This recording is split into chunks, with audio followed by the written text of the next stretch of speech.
Hour that time. Big Papi always got a mouth, man. Big Papi decides like he Big Papi thinks that he's above the game. So I definitely do agree with Chris Archer for that.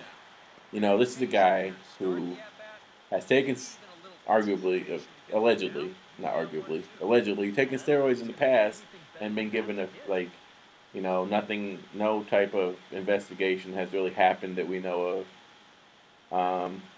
He kind of does what he wants.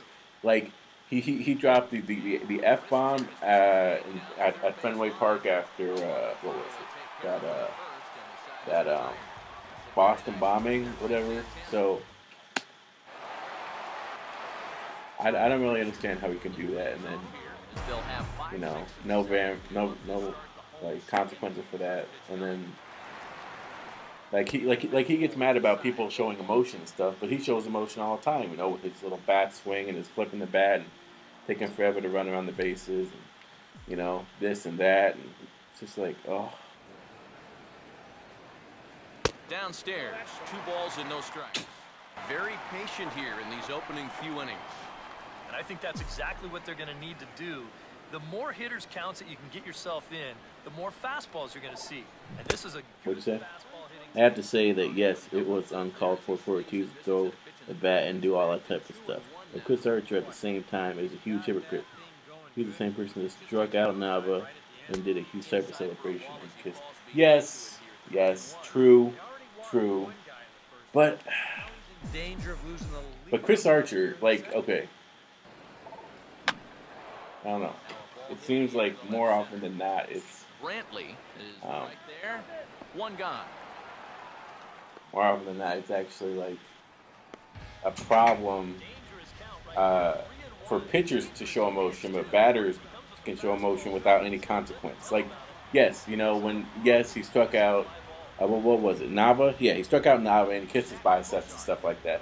But why is that a problem though? That's again. It just shows the immaturity of David Ortiz, and I think that's really what he's getting into. It bounces on him there. It's ball 1. Yeah, those are the ones you like to start in that bat. So for that reason, I have to. I agree. Give me a nice, easy one. Ooh, single? Maybe? Really get ahead in that count early. This will hang up just long enough to be run down in shallow left for a tough second out. Chris Heisey get his first chance now, trying to get something started with 2 away here in the bottom of the second. And if someone tries to show you up, you have to Whether you like it or take them deep next time or do something to get back at them, And I think a great example of this, even though he's probably maybe the worst example, I guess, to some people, is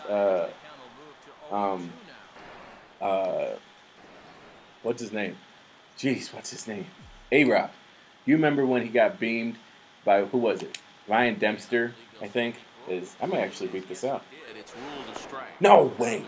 He got beamed by Ryan Dempster, right? He got beamed, and then he, what did he do? He got a single, and he had a pretty good game against Boston in Fenway after getting beamed. All right, now, yes, what was his name came out? Girardi came out and made a big old scene. But at the same time, though, that's how you should handle it. People have to stop being, players have to stop being so immature and childish, and going on there at all. And not think that brawls and all that stuff. Why? What's the point? Why in brawls do pitchers come out? Let's be honest. Pitchers are probably some of the weakest players in the whole game. Except for maybe Randy Johnson, he was a monster. No one would want to go up with Randy Johnson and fight. But let's be honest. Pitchers come out, and it's come on, really to show unity or whatever. But there's really no point to it. And at some point, you guys gotta say just stop crying about certain things and just play the game.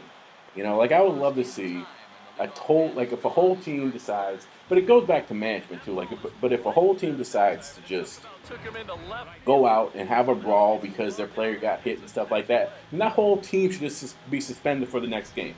They should automatically lose the next game because it sends a bad example. It sends a bad example because obviously those highlights are going to be on SportsCenter. And it's okay, so what happened in baseball today? Oh, well, there was a brawl you know, and it kind of takes away from the good stuff in baseball, like, you know, web gems and this and that. It just destroys the game, man, you know. And but I see your point too. Daniel Nava got struck out, so, you know. And then Chris Archer kissed his biceps, and, you know, you could argue that that was a little bit, you know, whatever.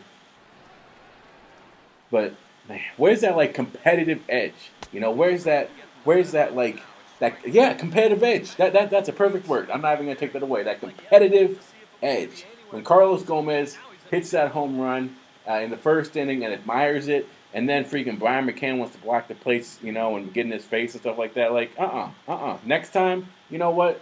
Next time, maybe you don't hit him. You don't hit him as I strike out Gaber. You don't hit him, but maybe you pitch inside next time. Or maybe McCann, if you got something to say, you at the next at bat take him deep. Show motion. Take him deep. You know, have a big game. How high this pitch is. So I know that I ranted for a while here. Hold on. Maybe a little questionable, but pretty close.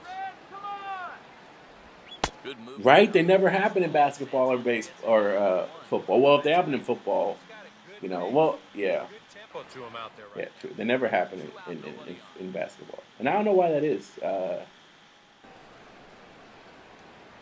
I like to think that, like, well, listen, basketball, brawls, like, sometimes they happen, but most of the time, I think the basketball players have more of a competitive edge than baseball players do. Like, basketball players, if someone dunks on you, you want to come back and dunk on them. You want to, you know, cross them over. You know, like, you want to get back at them. So I think that's really why it doesn't happen in basketball. In football, am I gonna sit here and say that like they're all big dudes, you know?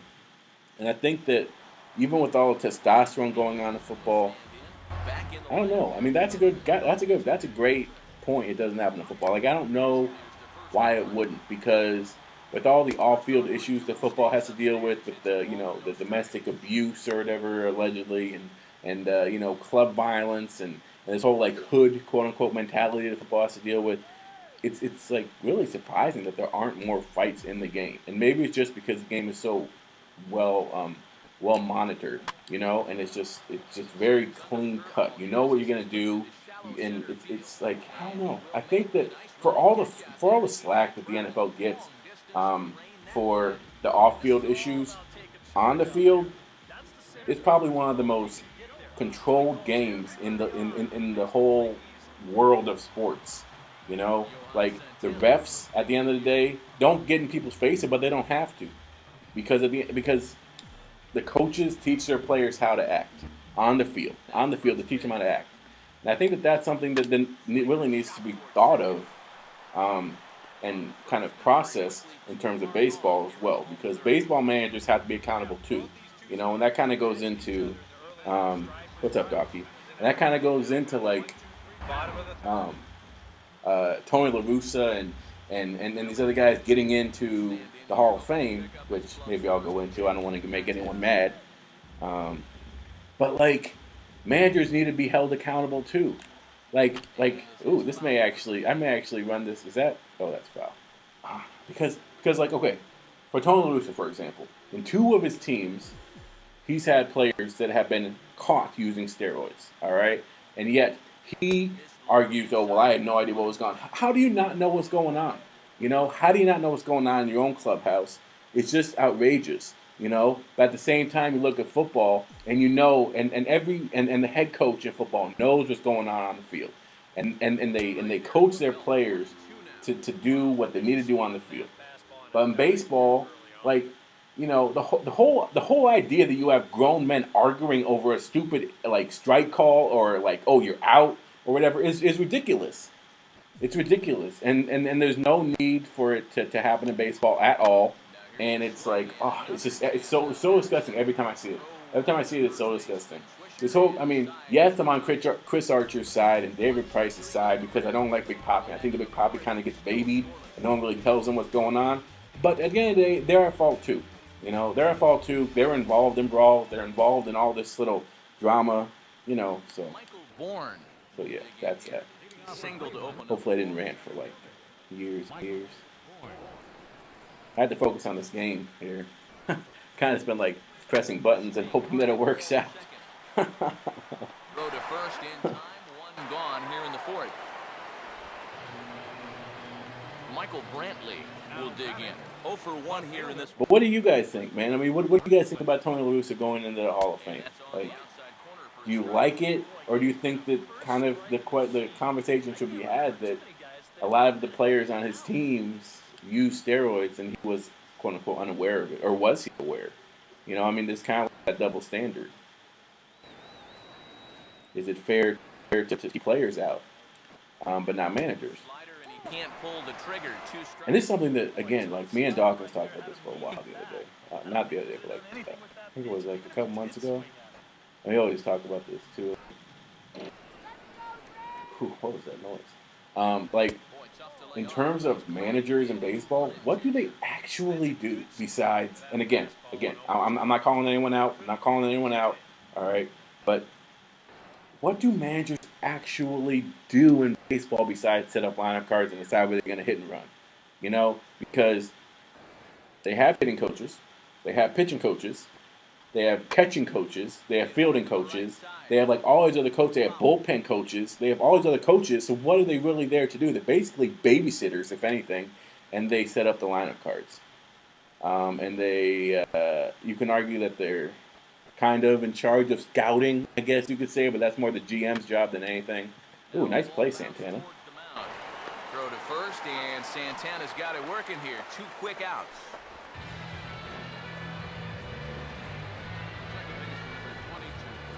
So 2 gone now for the Tribe here in the fourth. And standing in now, the power-hitting second baseman, Jason Kipnis. True. Very true. Very true. Okay. I mean, you guys make good points, and that's one of the reasons why I think that he deserves to be in the Hall of Fame. He was a great manager. He's right up there with Joe Torre and Maybe try and break this. but I think the conversation should be had. It's 2-0. Well, one of the real strengths of his game is that he's not going to go after a whole lot of bad pitches out of the strike zone. So he's a guy that's going to make you earn it. Yes, they do. So let's brainstorm. All right, Dawkins. Let's try to brainstorm here. Like, what do managers in baseball do? What do they do? Are they more there for like PR? You know, like after interviews, pre-game interviews? Are they more involved for that, or are they actually there for some? You take it. It's just. I think it's a legitimate question that needs to be asked because more often than not, it seems like they don't really have anything to do. And he's getting his money's worth up there now. It's Brandon kind of pulled the Nick here. Or not the Nick. Who is this? Nick's next. Who is this? Whoever it is. Now a pitch swung on and hit to the left side. Yeah, in-game adjustments, like hitting runs and defensive subs. But, like, as baseball fans, though, can't we make that decision, too? Like, what separates us from them? Besides, like, connections. Ooh, got him. Called strike 3 as he couldn't pull the trigger, and the side is retired. Down in order go the Tribe. On to the bottom of the fourth now, still with no score. Oh. It's a question that has plagued mankind for centuries. Why do they get the big bucks? And he'll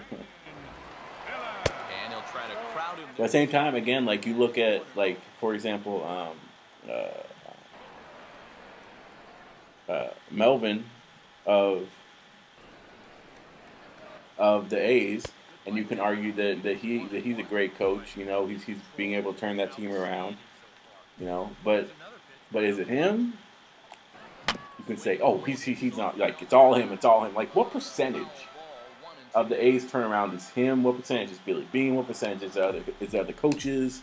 What percentage are the players? Think about it, like a lot of their players are now like at the quote unquote close to the peak of their time of learning the game. Cespedes, Reddick, all those guys, Donaldson.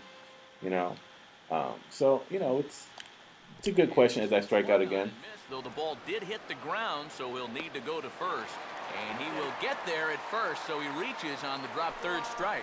So not the start to the inning he was looking for as he got the strikeout, but the runner reaches. Yeah, we could do that, you know, like exactly, Dawkins.